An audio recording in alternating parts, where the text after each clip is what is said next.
Good evening, everybody. Welcome to another episode of Take Human Action PA. I am Jacob Daniel, joined by Calvin. I don't even know how to pronounce your last name, Calvin. I No one usually does. avoid it. Anyway, welcome to episode 17. I did check it this time. Yep. So we have a couple people, a couple guests lined up. One of them is having some connection issues, so hopefully he'll be joining us later in the stream once he gets that sorted out. That's of course our chair of the Pennsylvania Party, Rob Coburn. But we can just start off with our other guest for tonight. The very recently, I think, affirmed. The contract was signed, I guess, in the past couple of weeks, but he's kind of been serving in the role, anyway, and doing, tons of great work behind the scenes in the state party to help get the ship turned around. So I'm going to bring up our first guest, which is Jon Raso, our executive director. Jon, how are you doing tonight? Pretty good. How you guys doing? I'm doing all right. Good. Awesome. Thanks for having me. Yeah, of course. Yeah. So, this is the first time we've had you on the show. So, let's go through, I don't know, the basic motions, right? We'll start off with the how you first heard the good news of our Lord and Savior Liberty and and Mises and all that. And then we'll go into more specifically about, what's going on now in the party and what your role is. Sure. Yeah. Well, I started out as a red-blooded Republican early in life. Throughout school, I loved civics and history and loved the founding fathers, kind of felt conservative in that way, et cetera. And then when 9/11 happened, I was 15, I believe, and I became more of a bit of a neocon. There were some bad people over there to, go kill. And that lasted until college. I met my first libertarian in college, never heard of it. Had no idea what it was. My good friend Jay, although he might not have been a great libertarian because I convinced him in 2004 to campaign for Bush. But maybe that was my persuasive ways. But it was about 2008. It was that Ron Paul campaign. It really wasn't until after the election though that after the results happened, I went down just I took the whole bottle of red pills, and I found the Mises Institute and subscribed to their newsletter, and I watched a ton of documentaries, Money Masters and a lot of different stuff that opened my eyes to the Fed and things economically and everything that was going on in the next year, 2 years with all the bailouts and everything. And so it really started for me economically, reaching into libertarianism. I attended a Libertarian Party of Allegheny meeting or two, which at that point was, your typical middle-aged, a little bit more well-bearded men complaining and discussing philosophy and that kind of stuff. And led me to go another route. I wanted to jump into politics to change things. And so I took what I guess today would maybe be the Tho Bishop style, and I went into the Republican Party to try to blow things up from the inside, and actually made politics my career for 6 years. Quickly found out, well, I guess not so quickly because I was in there for 5 or 6 years, but decided that that's just not possible. It's not how you do it, at least not on the federal level. So I got out. I went different routes, different passions in my life with health and healing and things, and was led back into the mission of politics and things with finding the Mises Caucus just in early 2021, I believe, or maybe it was in 2020. Which led me to join the Libertarian Party, see what was going on. Some parts were a little bit more impressive than what I found back in 2008. But what was really impressive was what the Mises Caucus was doing, and Mike Heiss and everybody, and the message that they were getting out there and the work that they were doing. And so I jumped on board, decided this was the wagon to get on to actually effectuate some good change. And now I'm the executive director of the Libertarian Party of Pennsylvania. So here we are. Yeah. What were your impressions of the Libertarian Party before you got involved, and I guess before you discovered the Mises Caucus? I think the same as a lot of people. Not really powerful in any way. Can't really do much. And then, quite frankly, as a libertarian, I'm very, very much a libertarian at heart. Back since 2008, 2009, really, really disappointed with what the party was doing or was not doing. Uh, 2016, that incredible opportunity when we had two absolute clowns as the nominees for the presidency, and then what the Libertarian Party decided to do, I thought was just an abomination, and it was the greatest opportunity lost until 2020 and the lockdowns and all of that, and not stepping up. I mean, somehow they were offered up on a silver plate an opportunity better than the 2020 or 2016 election, and they dropped that as well. So very low opinions relative to what they were doing politically. Um, you know, I told a friend of mine who is a very smart gentleman and very involved in politics that I was getting involved in the Libertarian Party, and his response was, "But you hate the Libertarian Party," and that was based again on it was total frustration of the lack of them taking advantage of the the reality of politics in America for the last 8 years, 2016, 2020, just utter frustration because here it was again handed up in a silver platter. So not very high opinions, again based mainly on just frustration from not taking advantage of what was handed to them. Yeah, no, I can definitely relate to that. And Calvin, feel free to interrupt me if you have any questions you want to chime in with as well. Um, the So you're the executive director now of the Libertarian Party of Pennsylvania. Can you maybe explain to the audience and people who maybe aren't as familiar with the inner mechanisms of the Libertarian Party, what it is that the executive director does, and any particular direction you want to take with that position to help bolster the efforts that we're doing here in the Keystone State. Sure. So, for those not aware, there's an executive committee of the party that's elected at each convention, and that's the chair and the secretary, the treasurer, and then three vice chairs of the three regions that the party has split up the state. There's also a board that meets every month to get business done, and those are representatives of each county. Very much the mindset in the Libertarian Party that the counties, are where the rubber meets the road. That's where the work needs to be done, and we at the state level need to support them in doing that work and getting them what they need. The executive director is the only contracted position that the state party has decided to contract in order to help to strengthen the party by way of membership and donations, etc. What I think of going in here is that there's a lot of opportunity. What people may have criticisms of with previous regimes, and what the party has done or has not done, even though I went into that, although I was speaking more nationally. What I see is opportunities. There's so many opportunities right now that we have to grow membership, to become a more dynamic party that is involved in many more things. There's so many people out there that are just ripe for the message because of the things that I just talked about, all going back 2016, before that, certainly with COVID and the insanity and the lockdowns, with what is happening in schools, people not sure what to do with their children, where to send them. With inflation that's hitting people's wallets, we know why that's happening. We know the real reason why that's happening. There are so many people ripe for the message right now. So this I see is still almost a continuation of the opportunity that was dropped. And when it comes to the executive director position, it's about a few things specifically, which is membership. So there's lots of opportunity to gain membership here in the party, which then that leads to everything else that the party does. The more members that we have, the more people engaged, the more people we have running for office.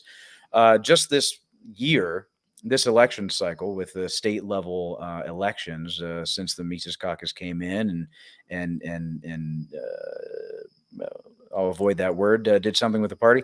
We have had the most state level legislative candidates on the ballot for 28 years. So that's already in the first couple months a big sign of things to come. The more members that we have, the more people engaged, the more volunteers that can work on those campaigns, the committees that we have that fuel membership, that fuel donations, that fuel outreach. Another thing that is pretty new, in addition to our legislative action, is our issue coalitions. Those are being built right now to focus on rifle shots that affect people on a daily basis, whether that is, schools or COVID mandates or whatever may come in the future, inflation, 2A, et cetera. We're building those now to reach out to people as a way to come together, not only with the party, but with other groups that are seeking liberty and freedom, and to gain more power in our voice by coming together. So what I see is a ton of opportunity. That's the perspective that I take coming into this role. I would quickly, before I know you have a question, Calvin, I would say the politically correct term for what the Mises Caucus did to the party was we did a democracy to it. But I thought you were going to go a different direction. Something that Heist is referred to. No. I'm not going. No, I'll let Heist make that comment. That's his. Yeah. Baby. Well, he'll be on at some point in the future. He told me he would come on. So yeah, go ahead, conversation for another time, though. Since you mentioned it, and since we mentioned it, and this is the name of the podcast, after all, the Take Human Action associated with the Mises Caucus. One thing that we all have in common is that, Rob and yourself, and then the two of us were all current or former organizers. So why don't you tell us a bit about how you heard about the Mises Caucus, your initial impressions of it, what got you to get involved with it, including being an organizer. Just tell us all about that part of it. Sure. I don't know if I remember exactly the first time that I came across the Mises Caucus, but when I really got involved was the 2021 convention, which was in Pittsburgh, which is where I live, just outside of it. And, they did something very smart. They had some good speakers come in. They had Dave Smith. They had some others. Jeff Deist was there, for goodness sakes. He was one of the most brilliant men involved in things right now, and everyone should read and listen to Jeff. That's going to get me some flack, but I attended that. I attended as a delegate. I was not able to vote because of the 180-day rule. And that was my first real engagement. Previous to that, I had some conversations. I was involved in the chats. I had some greeting calls. Mark Jurchak reached out to me personally, and I spoke with him. I was then connected with Rob. Actually, he was the second person, since he was in Pittsburgh and he had a Mises group and some connections in here, which again, I'm coming in primarily economically, but that really, what does economics mean to us? Of course, it means human action, and it covers everything. It's everything that we do in interacting with each other. And then again, what I said before, I really liked the direction they were going, the messages that they were using, the ideas that they have with regard to the things that the party could do that weren't happening previously, the ways to reach out to all these folks that are just so ripe for the message and completely lost within the two-party system, being extremely unhappy with everything and not really having a place to turn. So if they don't have another place to turn and they're still going to be involved politically, which most people are, for better or worse, then they're going to hold their nose, keep holding their nose, and jump onto the next, cult of personality within there. And so there needed to be an answer, and there needed to be a reason, a value proposition for why people should look at the Libertarian Party and why they should join. And the level of political activity that I saw within the Mises Caucus, coming from that being my career for a while, I was impressed. They clearly knew what they were doing. They knew how to organize. And so if you take that level of organization and you take it into the party with the brand, the third largest party in the country, with the principles that we all agree on and believe in, well, now we're talking about something. Now we're talking about making up for mistakes, and now we're talking about taking advantage of opportunity. So I got involved as an organizer simply because I got involved with the caucus. I was, chatting with folks. It was something that I felt passionate about. It was something that I had experience in. And I don't regret it for a second. It's been fantastic. The other part that people don't comment on enough is community. Something that libertarians tend to do is forget about community because we're so independent. We're independent of mind. We want to be independent. We want to live in a cabin in the woods, and hopefully not be attacked by the state there. But what they miss is, the necessity that we have as humans for community. And what I found in the Mises Caucus was a good community, people that were supportive of each other, people going through some really serious stuff in their personal lives and people picking them up and patting them on the back and getting them going. And that kind of thing was very impressive. And it's something that I preach all the time, that ultimately at the end of the day, we're humans. We have to live as these beings, whether we believe that we're spiritual beings or not, but we have to have a community around us, or else there's something that is missing. And to find a community that is supportive, believes in these principles of liberty and freedom and peace and prosperity, and have everything come together in one organization, one group, is pretty impressive. So I was impressed from the beginning, and that's why I became an organizer, to see the mission through. And ultimately, it is for me, making this party something that people can look to and be proud of. But most importantly, it can effectuate change, can be a place that people turn to when they're looking. And so that's why I've turned into on the LPPA side and decided to become the executive director. Thanks, John. And yeah, it's something that gets lost in the weeds sometimes on our end when we're like going through like the new signups and seeing, like we got this many people coming to our our onboarding, like our new member call this weekend. There's like 2 or 3 of them, sometimes even 5 or 6. Besides just getting the new people in, sometimes we forget like, this person could be the next like Jon Raso or Rob Coburn. You never know who we could be bringing in. So, or the next Calvin, whatever your last name is. Well, I joined pre-Mises Caucus, so that's a different story. But yeah, regardless, all of us, regardless of how much we are involved or not, we all do contribute to the community in our unique way. And that's on our end as organizers, that's definitely appreciated. Like we appreciate all of you guys for being involved, and especially you, John, for the work that you've done. And speaking of people who have done a lot of work, is he ready yet? We have the potato cast version of Rob Coburn. 2012 Rob Coburn. You guys hear me yet? I don't know how good this is gonna do. We can hear you. It's audible. Yeah, you're doing all right. I mean, we can still see you, just a little pixelated. If you have to, if it helps, you can always try turning the video off.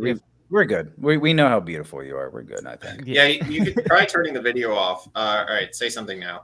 How's that? That's pretty good. Yeah. That's right. probably because let me know if it gets bad. Otherwise, we'll try this. No, that's actually a lot better now with the video off. Right. It's allowing more of the audio to come through. So, but yeah, thanks, Rob. Thanks for joining us. We will definitely we'll keep going with some questions, I think, towards John, and then we'll bring you up. Start. I mean, you're a veteran on this show, but we'll reintroduce you in your new your final form, or is it even your final form? I don't know. I think it's he's regressing at this point. Right. Well, Bill gave us a good reminder there about our previous topic, so thank you, Bill. Yeah, 100%. Yeah, no, I mean, the community is what really sold the involvement for me. I mean, if anything, the community is what, sort of dragged me into getting involved, because I have so many friends who were, part of the caucus and just wouldn't leave me alone until I started showing up to meetings and doing stuff.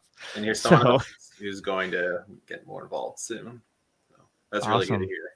Yeah. But no, I mean, but yeah, I really resonated with the answers you were giving, John, and I think it's, a lot of us, I think, have had for years, this sort of stirring in our hearts and our souls about what's going on in our country. And more and more people, I think, have hit that point where they realize, like, the change that needs to happen. We can't keep sitting around waiting for it to happen. We have to go out there and make it happen ourselves. And it's tough because, a lot of us are, we have our own lives and careers and families and things going on.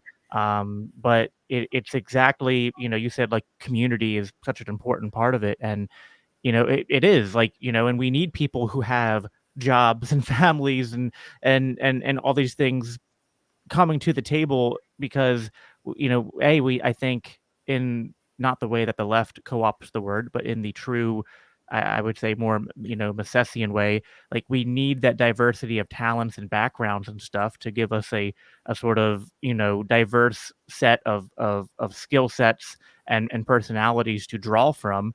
And then we also need you know, people who can help espouse certain values and bring that into the community that will attract other people like them, and kind of create sort of a feedback loop. And I listened to Mike and Dave talk about this a lot, from the Ron Paul revolution days, and how that sort of fizzled out because it I mean, it had some of that, but it didn't have an apparatus to attach itself to. It was just attached to Ron. And now, with the Mises Caucus and the Libertarian Party, that feedback loop has really taken off, I think, and it's a really amazing thing to behold. I mean, I can remember when it was like, a Facebook group with a couple hundred people, and now it's this this huge thing. It's definitely surreal. Yeah, Um, that has to be amazing for you guys to see who were in it from the beginning. When I joined back in 2020, 2021, it was already a force to behold. But to see it from the beginning, it has to be amazing. And what Dave says, you're right, and others, that after the Ron Paul revolution, there's just nowhere to go. But if the caucus continues, which I know it will do nationally, and what it's doing with the party, that's going to be sustained. But also, in creating that community, it's not that there's nowhere to go; it's that it's where you are. We're gathering friends, making friends, very close friends. We're making neighbors. We're being supportive with each other in our community. I'm a huge proponent of counter economics and freedom cells and that kind of thing. I think that if you decide to go the route of going into one of the two parties, or the Libertarian Party, or not at all, it's fine. But if you're acting politically and you're not also practicing counter economics and doing that sort of thing on a daily basis, that which can, grant you and your neighbors and your friends and your circle of influence more freedom on a daily basis, I think you're doing it wrong. One of the great things about the Mises Caucus is that most people are on that page naturally. That's, we all share that. And so we're doing that as well together as an extended family. So there's not going to be where did it go, because it's right here. It's right here in our homes. It's right here in our neighborhoods. And that's also a huge part of the value proposition to give to other folks who don't know where to go. It's not just political, because that impacts our entire lives. And what we're building here is a community that is, just spans so much more than simply something that's done in a voting box. It's building each other's gardens, it's coming to each other's defense, etc. So that's something that I think is missed at times, but is an amazing part of why this caucus, this movement, is going to be something different. Yeah, I agree. I mean, it's tough. Like, some of the critics of the Mises Caucus would often, say that, well, the Libertarian Party, it's a political party and it exists to elect people to office, and that's it. And to be clear, like, yes, that is an important part of, I think, the entire strategy, but it's sort of like, the if the purpose of the party is just to put people in office, that's such a low goal.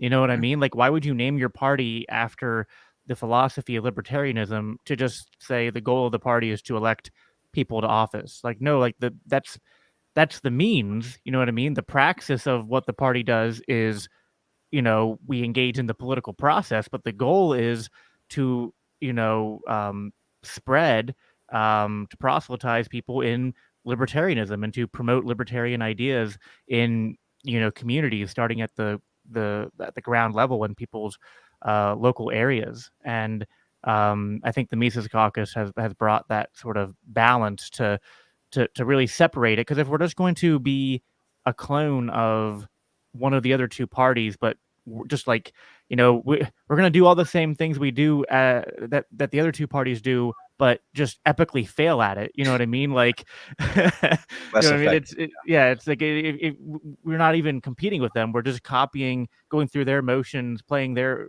according to their playbook, but just sucking and just coming in. No, we came in third place over and over again. Like, there has to be a greater strategy to it. And I think the community-based elements, and I mean, it's so, and like, I have friends who are like, hardcore, anti-political agorists and anarchists and stuff. And they're like, oh, politics, that's so dumb. You know what I mean? And you need to do counter economics and stuff. And I was like, well, yeah, I agree.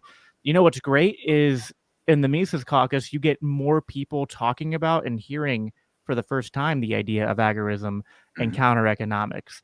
And like, I think what some people who are maybe disenfranchised with the political system forget is that, like, you can be maybe you're 100% right, and the best strategy going forward is counter economics. But if there's not enough people who have even heard about that, how can you hope to achieve anything meaningful? You have to, we have to grow our numbers and reach people somehow. And I think the Libertarian Party and the Mises Caucus are the means to do that, and to get people involved in all these different areas, whether it's, counter economics, whether it's, working on, like you said, helping people help each other out with, like, learning how to garden, learning how to get into different things that they want to get into, forming those local based communities, learning from each other. And, it's, I think, what sets us apart for sure. Yeah, well, I mean, there, 330 million people in this country, and it's all across the spectrum where people are engaged or not. I would have never heard of Sal the Agorist or Conklin or anybody else or counter economics if I didn't first hear about Dave Smith, if I didn't first hear about Ron Paul. So I think some people, it's unfortunate that they have a litmus test of perfection at times. It doesn't mean that they're not right necessarily, that this is ultimately the way to go, but there are so many people that will never hear that message if we don't meet them where they are, which is why I decided to get back into politics, because, unfortunately, so many people are engaged in politics because, unfortunately, it affects so much of their life. And unfortunately, we have this system in the United States that we do. So, I can either decide that I'm going to ignore that, or I'm going to make the effort to meet people where they are. And just like you said, in our chats and everything, people are talking about Conklin. People are talking about agorism. People are talking about all of this. People are talking about growing each other's gardens and crypto and blockchain and all the things that you can do. And so I think that it's, I don't fault anyone for being strictly agorist or going that path, but also I see it as we need all of the above strategies. We need y'all on campus, meeting people there. We need people within the Republican Party, hopefully turning some folks. We need people in all the parties doing that. We need people in the Libertarian Party. We need people outside. We need the Mises Caucus. We need all of the above, because the threat is so large, and that's where people are all across the spectrum. So if you're going to just have a litmus test of perfection and only meet them when they get there, well, you have significantly slowed your ability to effectuate change. You need to go up in that funnel and help people take the steps to get down there. Yeah, I mean, it's sort of, it reminds me a little bit of my background as a Christian, and it's like, if you're going to draw a parallel there, it's like, if you were trying to, Christians going out there trying to evangelize people, if they only went and talked to other Christians, they wouldn't be very good evangelists. You know what I mean? Counter term. Right. And so, like, if libertarians want to grow the movement and grow the party and get more people to consider voting for libertarian candidates and ideas, it's like, well, you're going to have to at some point, stop having your pearl clutching reaction to people who have even just a couple, maybe not perfectly libertarian positions. You know what I mean? Like, people get Yeah. so bent out of shape when there's, like someone, whether it's someone in politics or just someone on social media or whoever who, maybe like libertarian adjacent, but, has a couple issues that they're not maybe orthodox libertarian on, in their own definition, because it's that sort of a subjective term.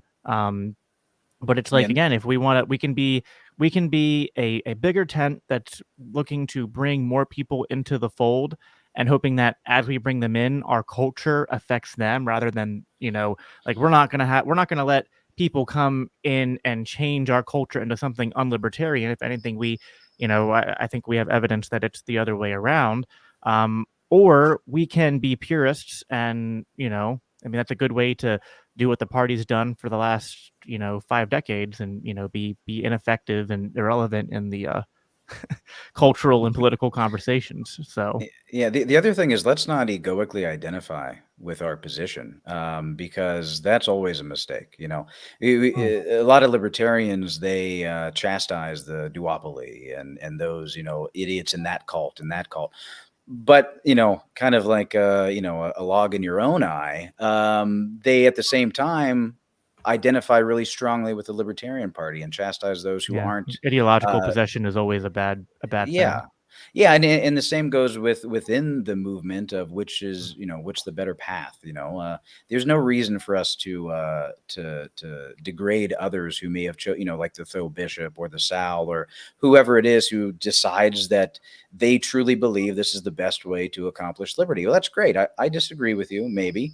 But I respect you and I want you to be successful, because ultimately your success is our success. Yeah. Because ultimately it's about liberty. It's about freedom. That is the mission. And that's what it has to be about. So let's not, degrade others. Let's not chastise others, knock them down because they chose incorrectly. How many times have we had the wrong opinion? I mean, a lot of libertarians saw the light at some point. Well, before that, you were very egoically identified with whatever position you had beforehand. So let's think about that and not make the same mistakes, and be more open and accepting and loving to folks. And, we don't have to agree, but we don't have to tear them down and create negativity. There's, the state does that for us. We don't need that Yeah. in here. 100% agree. To me, it kind of seems like the people who, well, there's some extent within the party, but also like outside the party, people who are libertarian leaning, they almost assume that there's like a, kind of like the socialists think there's the fixed pool of wealth. Like, oh, there's this set amount of wealth. It's not going to change. The overall wealth is never going to increase. So the people who have all the wealth, we need to divide it up amongst everyone, because that's the only way we'll ever be equal. And that's what's fair. Well, at the same time, like, there's some people who are just saying, oh, there's only a certain amount of libertarians and that's all that there's ever going to be. So we got to take them out of the political process or over to the Republican Party or whatever, because there's only so many libertarians and that's all there's ever going to be. They're not even assuming that you can win people over to the ideas anymore. And that's exactly what we're trying to do with our campaigns, win people over and make them aware of it. Because, that's certainly true for you too. For me, it was a bit different. It was more gradual, but there were certainly people like who are in the libertarian sphere that played a part in that. Yeah, I'm glad you mentioned campaigns again, because, by the way, we're doing that too. Again, we had the most in 28 years candidates at the legislature level. So it's not like we're, all those memes and all that stuff from the other people that said that, we're not going to do that. Sorry, we're actually doing it better, and we're going to continue to do so. I shouldn't say it like that, but we are doing it. The proof is in what we've already done in the first few months, and it's all of the above. Yeah, let's go into that a little bit. The recent push to get all these candidates on the ballot, and maybe talk about what the party did to get this accomplished. Because I know it was a bit of an uphill battle. There were a lot of moving parts and short deadlines because of some difficulties in the transition from the old party leadership to the new party leadership, and some financial hurdles to jump over, not to mention the timing of everything, like with the national convention kind of being smack dab in the middle of right before all this stuff was going on here in PA, trying to get these candidates on the ballot. So maybe talk about that and what the party did, and how we were able to get that done. Yeah, well, we have a few rock stars that really showed up and did a lot of work. And I'm not going to name names because I'll forget someone, but a lot of people know who they are already. Future rock stars, previous rock stars, current rock stars. Basically, yeah, we are the 2022 convention was in the first weekend of March, I believe, March 4th through 6th. And there's a very limited amount of time afterward in order to get to work on getting folks on the ballot. Libertarian Party in Pennsylvania does have one advantage, that the signature collection goes until August 1st. So basically we had until, well, first we had to come in,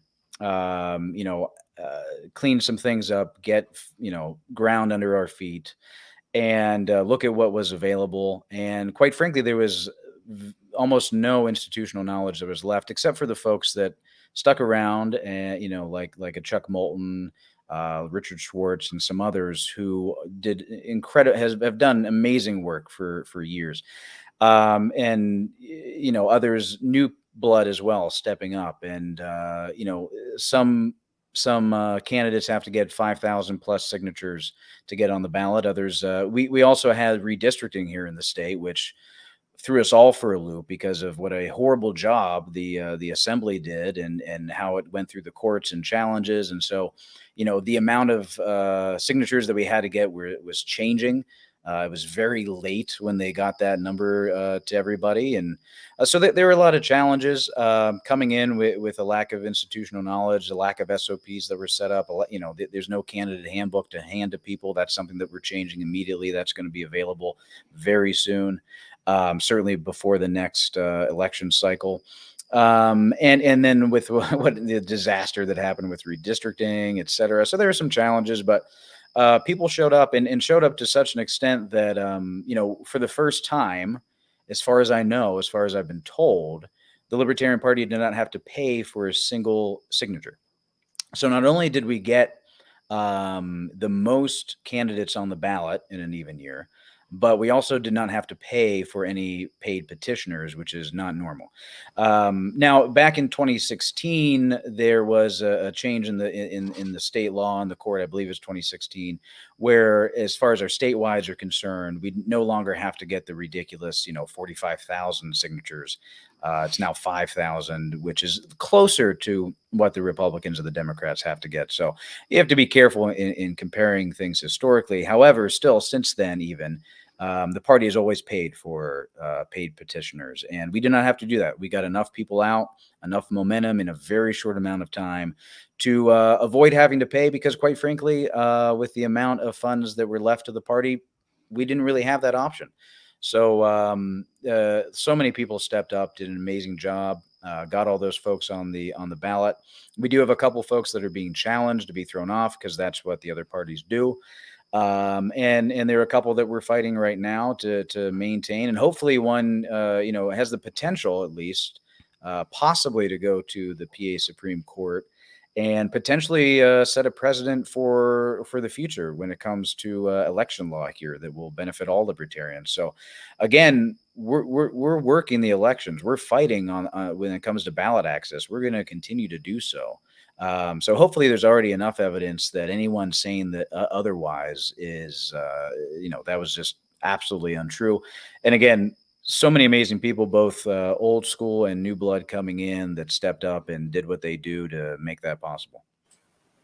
Yeah, certainly. As far as I know, every year since I joined in late 2016, they used paid petitioners for at least some candidates in every year that I can think of during that whole time. So certainly unprecedented for that. Yeah. Things were very different in 2016 compared to now.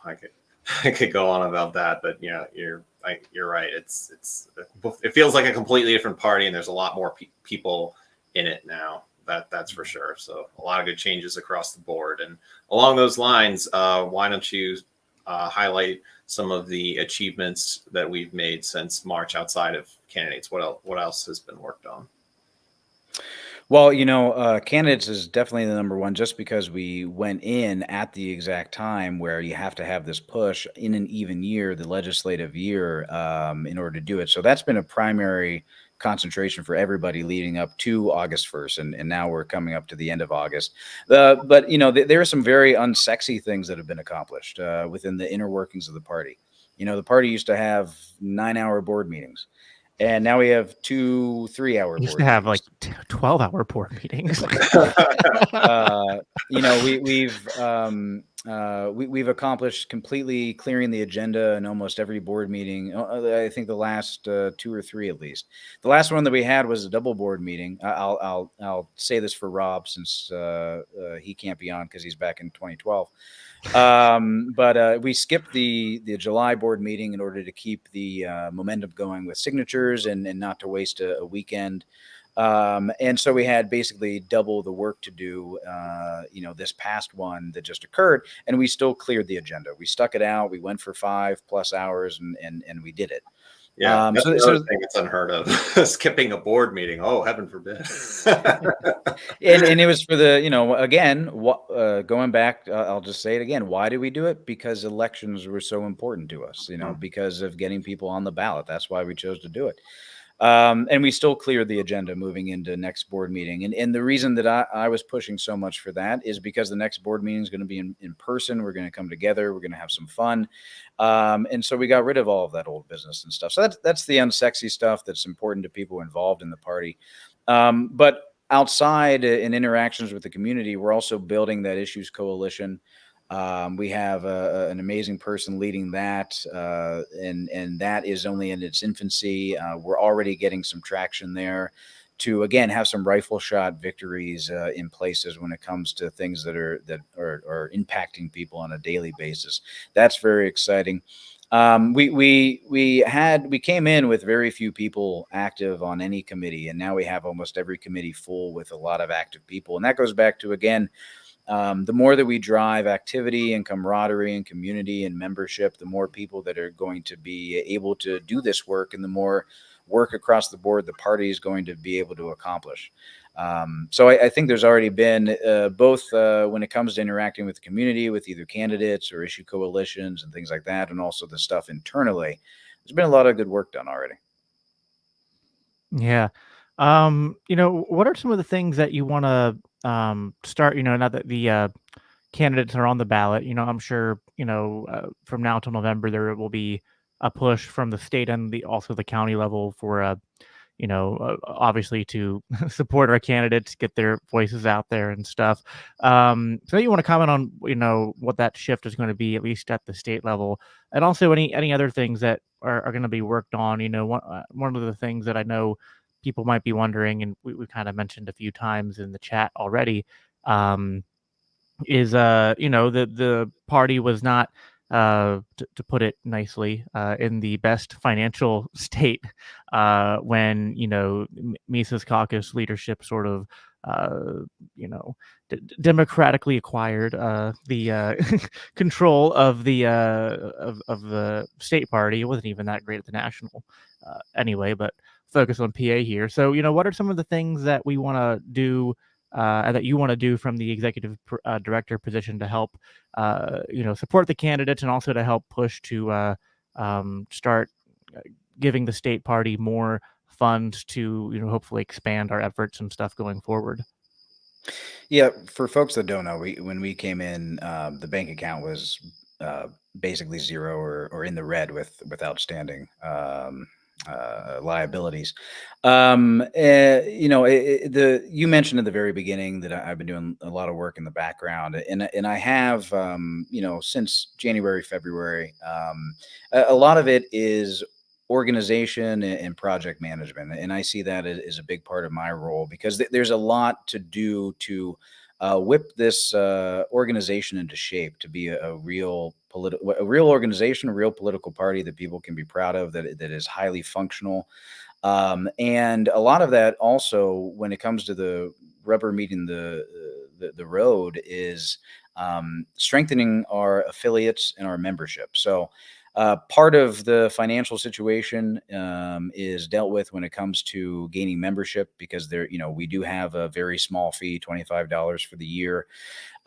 We have affiliates that were kind of left in the dark when the exchange happened with leadership, and we're going to be working to get them back into the light and to strengthen them. This ultimately the position that Rob holds and the XCOM holds is that that's where the work's done. It's done in the counties. It's done in the affiliates. It's done in the communities. That's where the people are ultimately. So if we want a strong party financially and with regard to membership and really everywhere, we need to make it so that it is a strong and powerful party at the local level, because we're all about localization.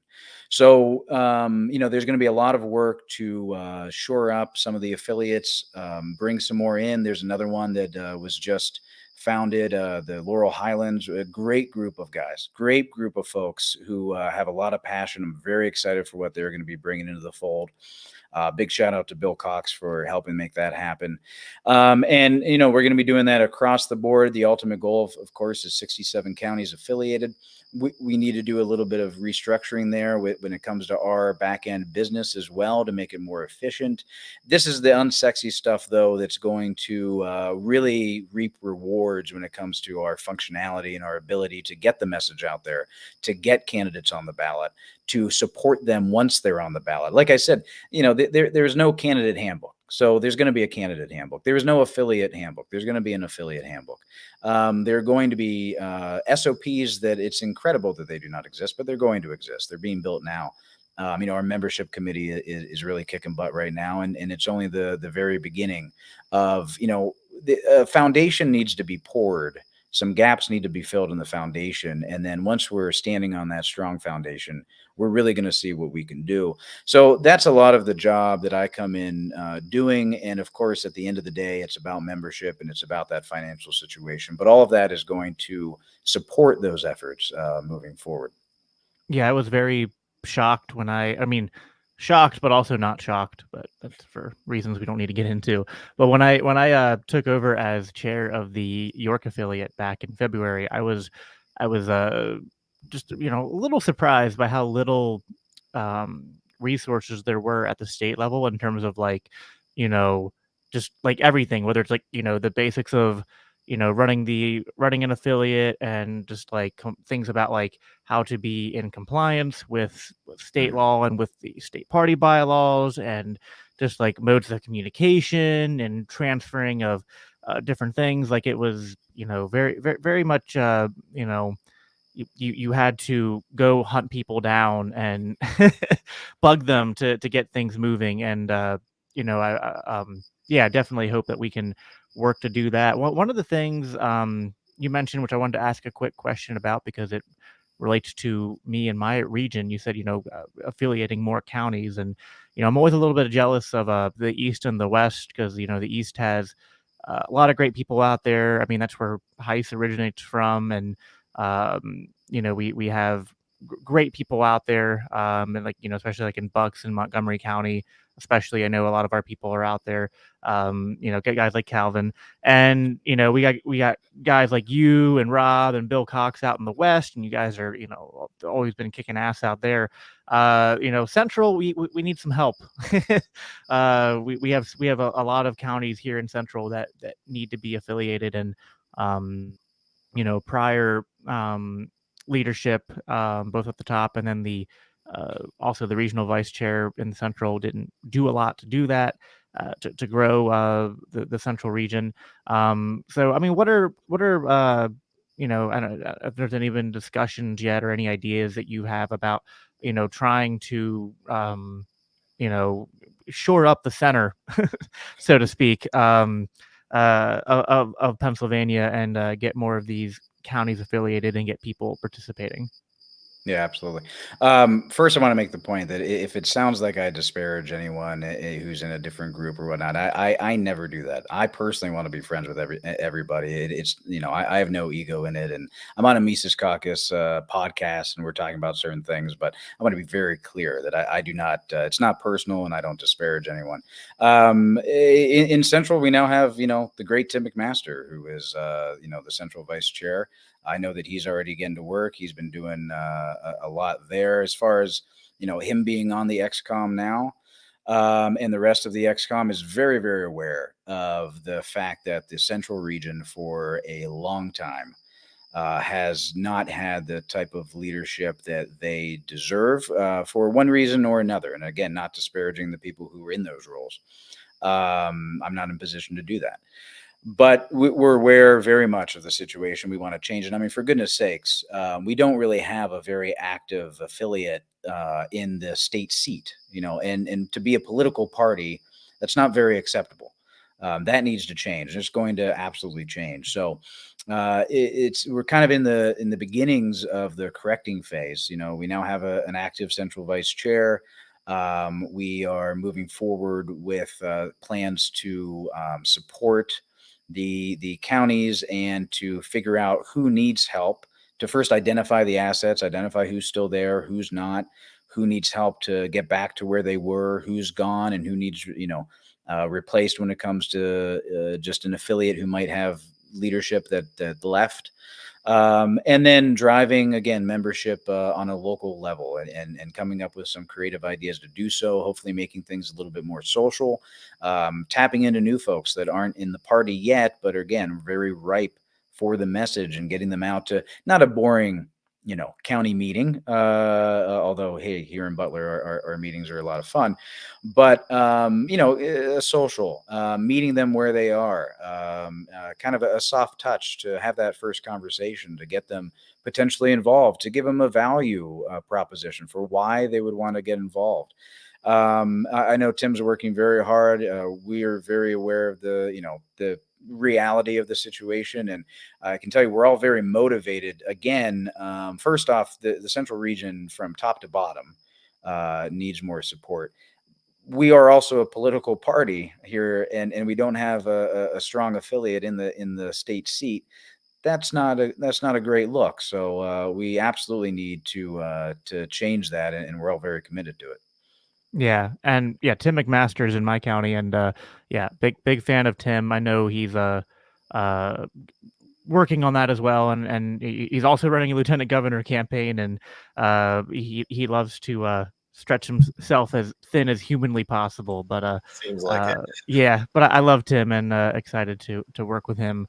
And the state party. Hopefully, we can in the coming months use our candidates and stuff to help bang some drums, make some noise, and drive up membership, and start creating more affiliates as a result as well.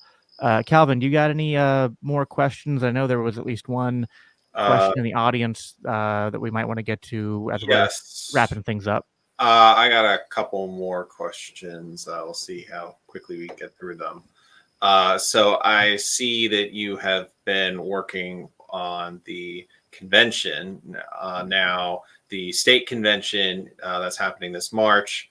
As an outside observer, I haven't seen a whole lot of work done this far in advance, other than like reserving the venue and getting a package, maybe basically the bare necessities of what you would need to do just to secure the venue. But it looks like you guys are taking it a step further. So why don't you talk about what the committee's done so far and what you've done with it?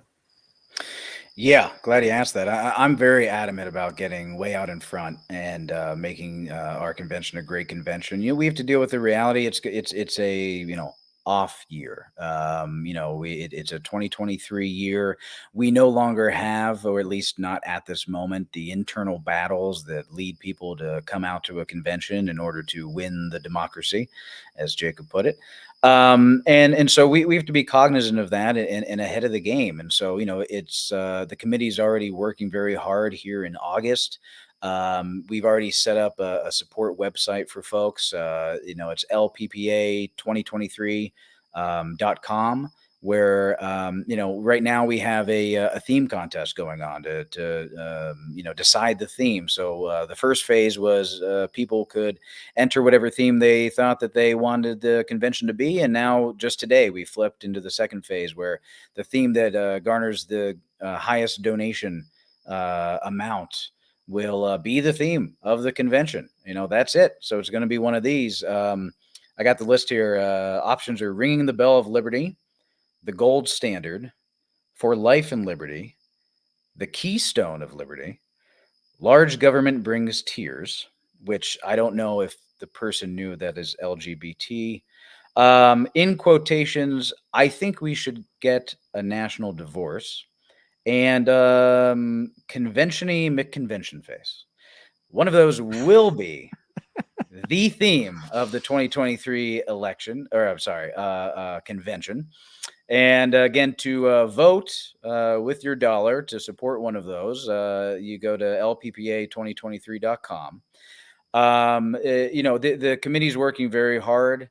They're coming up with the packages and the ideas for speakers and everything already, reaching out, making sure that it's really well done. Some other ideas that could attract local libertarians that haven't been a part of the party before. Again, providing value for folks to show up both within and possibly with outside of the party, to drive membership, which is what convention should do, and also help with funding as well, and also just being a celebration.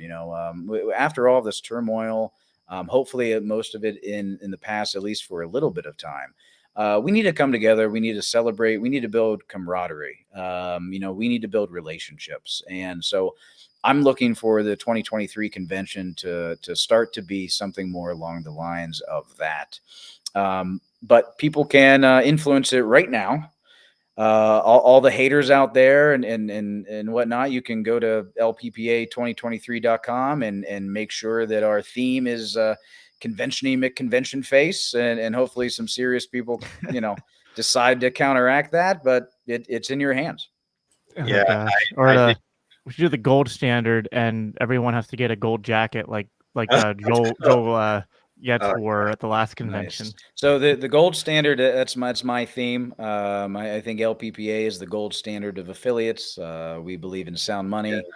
Been over 50 years of the Libertarian Party, libertarianism being supported by the party, and also on that same site, LPPA2023.com, we have a challenge coin. It's the first time, as far as I know, the party's ever done this. There's a limited supply. For $50, you get a nice hard challenge coin that's going to also, if you attend convention, get you some special perks involved there. And there, again, a limited supply. Ideas that we're going to, potentially continue this into next conventions. They're going to be very nicely made, with one side being the LPPA logo, the other, the date and the location of where it was. So for people that want to support the party, support the convention, and also want a little memorabilia, and B, some extra perks at convention, that's a really good option for you as well. Yeah. And just so everybody knows, quote, I think we should get a national divorce, end quote, is currently in the lead. So I'm making a record of that now. So if anyone wants to change that, go ahead to the link in the comments, lppa2023.com. Yeah, it's going to be fun to watch that. We specifically changed the time today it ends September 15th at 8 p.m. So 8 p.m. so that people can get home from work and make sure if they need to play some defense or they need to pump something. Again, haters, pump it a McConvention Face at the last minute. I'm happy, or some reminds one me of the of more like serious when things. reminds me when the Chex cereal brand, I think, did let people choose the next new flavor of Chex, and it ended up being like green onion and chives or something weird like that. There's a number. Well, Convention-y McConvention Face comes from England, I believe. They were to name a new boat, and it was Boaty McBoatface, and it won.